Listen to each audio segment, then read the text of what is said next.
What is up, everyone? Welcome back to my channel. In today's episode, I'm going to talk to you about the future of modern basketball cards. I know it's been super painful just watching the charts of these cards just plummeting down to the ground, what's going to happen to it, my take on it, and what the future for basketball collectors might look like. All right, let's get started.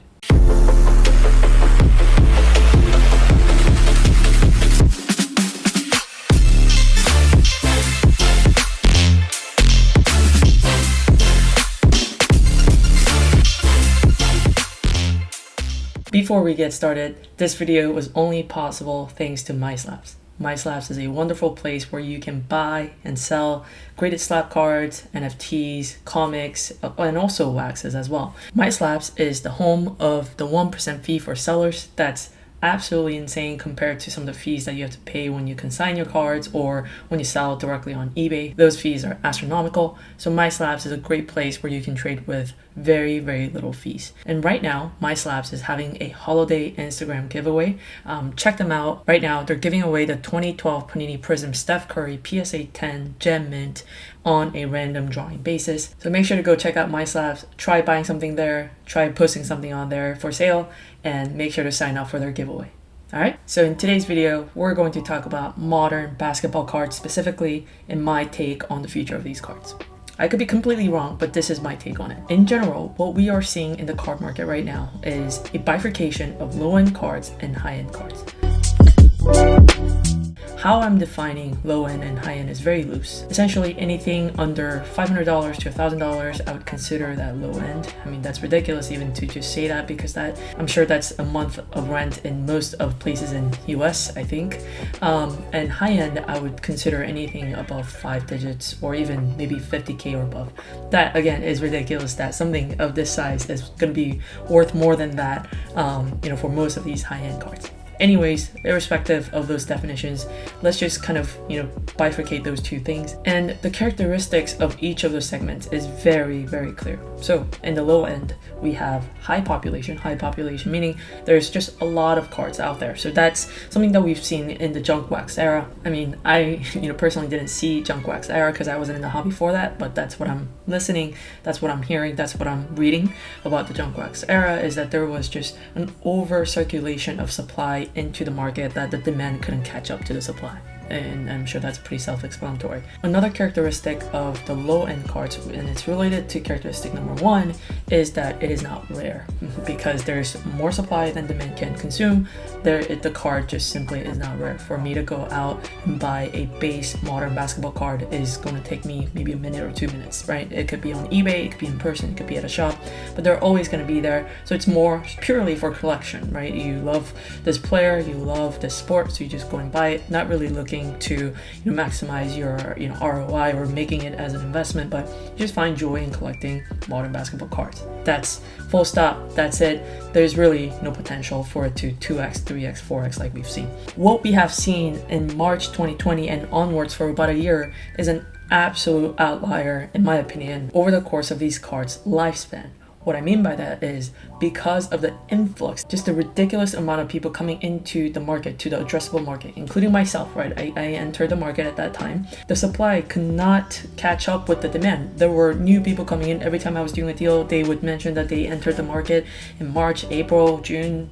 It was all concentrated in that specific period. So we essentially had a shock, what we call a market shock of more demand than supply at that given moment. But with that realization, what the existing collectors and hobbyists realized was, hey, I could actually just go and grade all these raw cards for $25 each, and I think it was even less than that with PSA before they closed, and get them back and just sell them for 10x, 20x what I had paid for. It was a no-brainer. A lot of people were doing this. I would say majority of the market was doing this. If they had already been in the market, it's just open the box, grade it, sell it for 10x. Open the box, grade it, sell it for 10x. I mean, it was a no-brainer. It was not a rocket science. It was working for a good year. That's a really long time in my opinion.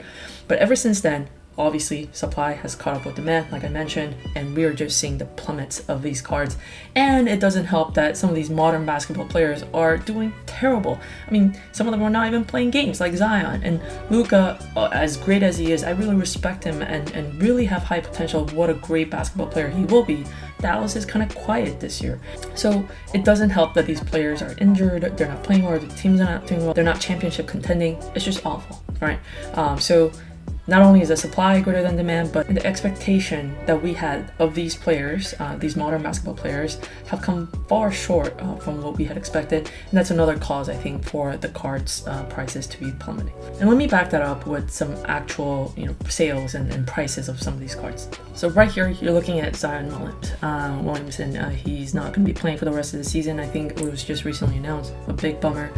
Has he played that many games since his career started? Not many, in my opinion. So anyways, his prices were all the way up to $1,000 a year ago. This is exactly a year ago. If we go back 2 years, it was always kind of peaking above $600. It hit its ultimate peak in December of last year at $1,000, and now voila, guys, it's back down to $270, hovering over there. And I think it's not a likely scenario that this will all of a sudden pick back up and go up from here.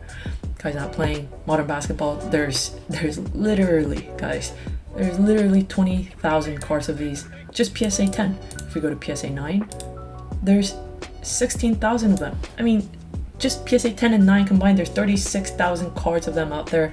Are there 36,000 people who want to collect Zion Williams or more? I'm not sure about that, right? So let's move on to the next example here. Luka. I love Luka. You're the GOAT. I think you're the baby GOAT, actually. So his price, again, a year ago, hit peak at $1,900, almost $2,000. Now we're looking at a price of $460. That's 75% decline, right? Am I doing the math right? 75% decline year over year for Luka's base Prism PSA 10 rookie card. There's 18,000 of them out there, so about 2,000 less than Zion Williams PSA 10.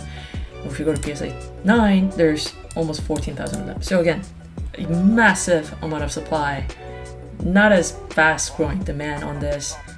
Do I think that Luka's base cards, again, base modern basketball card, do I see this going back up to $500, $600, $700? I'm a little bit skeptical about that. Last example here, let's look at Giannis. Okay, so Giannis, 2013 Prism, this is his rookie year. I know there's a lot of stories out there where people, they didn't even know that Giannis was going to be a good player. So they just had his cards stashed in the garage, and then came 2018, 19, you're like, oh, who's this guy? And you dig through your shoebox and you see him, you get graded. There's so many funny stories about this, but yeah, Giannis wasn't hyped when he first joined the NBA. Anyways, 2013 is his rookie card. His card also peaked around $4,200 a year ago, and now the base cards are going for $1,400. That's big decline right there. It's a reduction of 65%, it says, right? And I'm using Card Ladder here. Shout out to Card Ladder and congrats on the acquisition. There's 2,600 of them, so not as many, nearly as many as Luka or Zion, but still a ton of them out there. And if we combine 20 PSA 9, there's 1,200 of these. So again, not that rare. And even his color parallels are kind of declining in price. So if we look at silvers as well, you see that it's kind of coming down right now. It's come down by almost 50%, it looks like. So those are the examples that I'm going off by to kind of make this statement that modern cards are declining in value. So what is the future of modern basketball? And guys, I started this journey with modern basketball. I have a huge attachment to them. I've liquidated most of them in order to trade them up into a higher end card about a year and a half ago. I definitely didn't sell at the peak. Some of them I sold at losses, things like that, to upgrade to a higher end card, just because I thought that higher end cards here, again, anything above 5 digits, I thought that they were more rare, and as long as you found the right buyer, that there will always be a market for it. I think that modern basketball, especially the base cards, the times of it doubling, tripling, quadrupling, 10xing is over for a long time. Just like in the 90s, junk wax, and then it took over 20 years to come back to where it is now. I think there is going to be an era starting that has already started where we're seeing the junk wax era. Some of this might not be news to you, but I just wanted to share my opinion on this, my honest opinion on this. But when you talk to collectors who've collected since the 90s and 80s and have maintained and kept their just truly high-end, truly rare cards. I mean, at that point in time, it might not have been a crazy valued card, but it was just really rare. Maybe there were only 40 of them out there. Maybe there were only 10 of them out there, and they decided to keep it through those years. Guys, they're literally sitting on millions and millions and millions. And you know, funny thing is, if you talk to these collectors, they don't want to sell it. They're not in the market to, you know, kind of maximizing, oh, let me just go sell this card now that it's worth $10 million. No, it was always kind of there, and they saw it through those years, and they don't really need the money, I guess, right now either. And so they just really like that, and they are appreciative of the value that somebody else is willing to pay for it, but they're not willing to move it. It's literally attached to them. I don't think anything will force them to move it unless like some serious life events happen. Anyways, that's my take on the modern basketball world, guys. I think modern basketball cards are still great for entry, you know, into the market by new collectors or even younger kids and younger folks who just really want to like get that, you know, trading going and like just the hobby learning going. Like I know 5th graders and 4th graders, you know, that I know, that my friends' kids and whatnot, who like trade Pokemon cards all day at school, and for them it's not really to like make money and like maximize every dollar or whatever, but whatever they have, they're trying to, you know, trade for a card that they really like, or they want to complete a certain set, so they trade, you know, doubles that they have in order to get those cards. Like it's more for that, not necessarily to like, hey, let's put in $1,000 and try to get $10,000 out of this, which I think was the mentality of a lot of people when they entered the market in 2020. So that's all I leave with you today. Please let me know if you have any questions. I just created a Twitter account, so go follow that as well. And if you haven't subscribed to my channel, please do so as well. So I'll see you guys next time. Bye. That was awesome.